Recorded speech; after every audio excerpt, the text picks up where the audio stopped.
Break के बाद स्वागत है। लगातार हम चर्चा कर रहे हैं सत्र पर सियासत, क्योंकि विपक्ष यहां पर सरकार को घेरने की कोशिश कर रहा है। विपक्ष सीधे तौर पर सवाल पूछ रहा है कि गैरसैंण में जब तय हो चुका था कि 2 दिनों का सत्र किया जाएगा, तो फिर आखिर देहरादून क्यों वापस यहां पर सत्र जो है वो करवाया जा रहा है? आखिर क्या वजह है इसके पीछे कि गैरसैंण में ना करके देहरादून में 2 दिनों का सत्र करवाया जा रहा है? इसी पर आरोप प्रत्यारोप का जो दौर है वो भी चल रहा है। सभी मेहमान लगातार हमारे साथ यहाँ पर बने हुए हैं। शांति प्रसाद भट्ट जी, आप कुछ कहना चाह रहे थे? देखिए, मैं एक बात को आपके माध्यम से बोलना चाह रहा था जी कि विगत 5-6 वर्षों से मैं एक चीज़ जो देख रहा हूँ, मुझे बड़ा व्यथित होता हूँ मैं इस बात को लेकर कि बुनियादी चीज़ों से हटकर पत्रकारिता कुछ ऐसी बातें करने लगती है जिससे एक संदेश जाता है कि शायद किसी व्यक्ति या किसी पार्टी के ऊपर ज़्यादा फोकस कर बात को आगे करके कहा जाए। देखिए, सत्र भाजपा ने देहरादून किया, किन कारणों से किया, उस पर बेबाकी से पत्रकारिता होनी चाहिए। मगर दुख इस बात का होता है कि उदाहरण पिछली सरकार या पिछले गए हुए का तो दे दिया, मगर भाजपा को बचाने का काम अगर पत्रकारिता कर रही है तो ये लोकतंत्र के लिए स्वस्थ परंपरा नहीं है।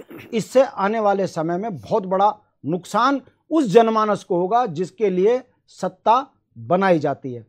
ऐसा लगता है मुझे कि अब लगता ऐसा है मुझे कि पत्रकारिता भी अब उसी तरफ चली गई कि जिसका राज उसका पूत। अगर राजपूत मानसिकता के साथ ही अगर कलम चलने लग जाएगी तो मुझे लगता है कि फिर लोकतंत्र की जो स्वस्थ परंपरा है ये खत्म की कगार पर जा रही है। शांति जी, अगर ऐसा होता तो शायद आज हम डिबेट ही ना रखते, चर्चा ही ना करते। मैं आप देखिए रीना जी, आप ये देहरादून में रीना जी पत्रकारिता पर सवाल देखिए रीना जी, आप हैं ऐसा नहीं है, 5 उंगली हैं बराबर नहीं होती। समाज अगर लोकतंत्र में इतना ही खराब होता तो लोकतंत्र में मारकाट मच रही होती जिस तरीके से समाज को तोड़ने का काम हो रहा है। कल आप ही की डिबेट में बताना चाहता हूं, भारतीय जनता पार्टी इतनी बड़ा राजनीतिक नौटंकी करती है, सनातन धर्म की बात करती है, और कल पैरवी कौन कर रहे थे? एक मुस्लिम समुदाय के उन्होंने जो प्रवक्ता यहां भेज दिया अपना हिंदू धर्म की रक्षा के लिए।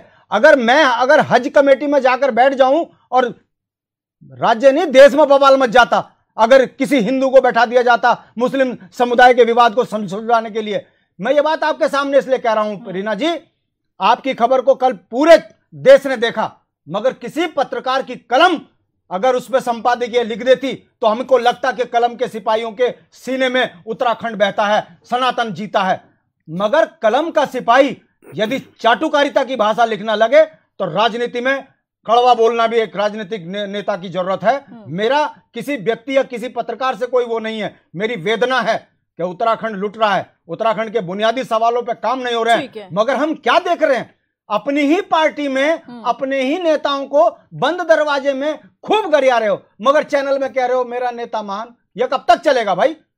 अपने ही राज्य के अंदर अगर पत्रकार कलम का सिपाही तीखे लिखना छोड़ देगा तो वो जनता जो बेचारी इतना नहीं समझ पाती लोकतंत्र के पेंच उस जनता को क्या समझ में आएगा कि आपके साथ कहां धोखा हो रहा है? तो ये चीजें खुलकर बाहर देखिए। आप बोलिए विपक्ष को, हम कांग्रेस को भी गरियाते हैं, जम के गरियाते हैं, मगर भाजपा को भी बराबर बैलेंस लेकर चलते हैं। और हम इस राज्य के धरतीपुत्र होने के बाद 21 वर्षों से लगातार तीखे हमले झेलते हैं, हमको लोग बदनाम करते हैं, मगर उसके बाद मतलब ये नहीं है कि हम भाजपा कांग्रेस या पत्रकारों के साथ कोई राजनीतिक द्वेष भाव रखें। ठीक है, उनका अपना काम है, हम अपना पक्ष मजबूती से रखते हैं, मगर जब कलम का सिपाही अगर इस तरह की हरकतें करता है तो हमको दुख होता है। बोलना हमारी फितरत में है, हम बोलते तीखा है, परिणाम कुछ भी हो। मनोज अष्टवाल जी, क्योंकि आपने जब विश्लेषण किया तो आपने वो दौर याद दिला दिया, कांग्रेस की सरकार जब थी और जिस तरीके का वर्जन उस समय सामने आया था। अपने को इसलिए हो गया। मुझे बड़ी हंसी आ रही थी शांति प्रसाद जी जब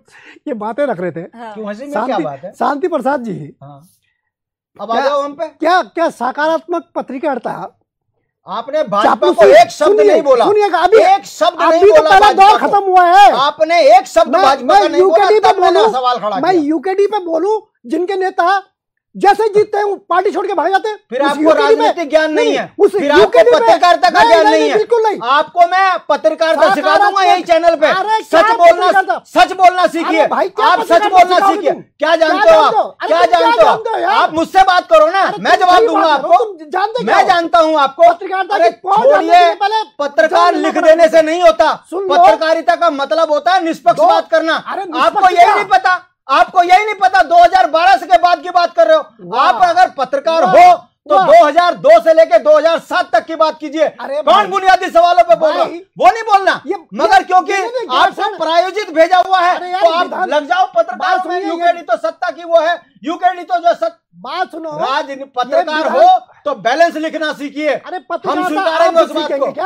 मैं वो बात कह रहा हूँ, बैलेंस बोलिए, खाली भाजपा की बात ना बोलिए। मुझे अच्छा नहीं लगता इस बात को। अच्छा, आप मेरा भाई हो सकते हो, अच्छा लगता भाई हो सकते हो, मगर ये चीजें स्वीकार्य नहीं होगी। आप पूरी पत्रकारिता जगत पे उंगली मैं पूरी पत्रकारिता जगत पे नहीं कर रहा हूँ। पांचों उंगलियां बराबर नहीं होती। सरकार के अच्छे कार्यों की तारीफ न करें। अच्छा, ठीक है, हम पत्रकारिता मतलब देवस्थानम बोर्ड में पंडों का अधिकार छीन लिया, अच्छा काम किया उन्होंने। उसके बाद भू कानून में बदलाव करके बाहर के लोगों को संपत्तियां बेच दी, वो अच्छा काम किया। शांति जी, पर भाजपा शिवाजी जी की बात को सुन लीजिए ना। बच्चों को रोजगार। अच्छा, एक मिनट सर, आप एक नेता हैं, आप अच्छी राजनीति करते होंगे, आप एक अच्छे नेता है, अच्छी राजनीति करते होंगे, वो अच्छे पत्रकार है, अच्छी पत्रकारिता करते हैं, तो आप उनके नहीं, आप उन पर किस सवाल उठा रहे हैं? समाचार आज तक के उसमें पहला आदमी दिखा जिसने पत्रकारिता पे, और वो भी मनोज अष्टवाल की पत्रकारिता पे उंगली उठाई है इस तरीके से कि हाँ साहब चापलूसी करता है, ये करता है, ठीक है।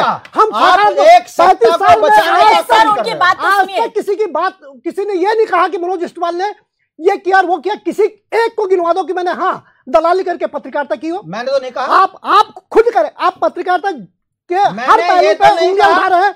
आप सुनिएगा शांति प्रसाद भाजी, मैं बताता हूँ। दलाल तो नहीं कहा आपको। अरे आप मैंने दलाल तो नहीं कहा और क्या था आप, मगर आप ये बताइए, मैंने आप भाजपा की अच्छाइयां गिनाने की बात कर रहे हो, कौन सी अच्छाई है? मेरे को तो लगती नहीं। भाजपा की अच्छाई नहीं थी कि बताओ कौन सी अच्छाई? कौन सी अच्छाई? देवस्थानम बोर्ड बनाकर अच्छा काम किया। एक बात बता दीजिएगा मुझे, ये बताइए भाजपा का इन 5 सालों में हाँ एक नेता ये बता दीजिए कि करप्शन के चार्ज में अंदर ये बाहर हुआ है।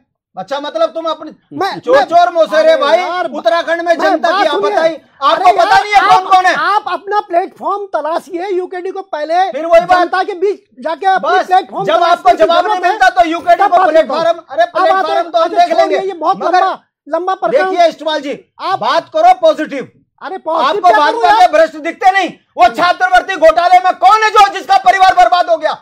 कौन है वो जिसको 2 कौड़ी की औकात नहीं थी, 400 500 करोड़ का मालिक बन गया? आपको दिखता नहीं है, दिखने की हिम्मत नहीं है आपकी। आप दिख नहीं सकते उनके खिलाफ, क्योंकि आप जानते हो आपको लिखने के बाद पढ़ना शुरू कीजिए, छोड़िएगा लिखा होगा ना।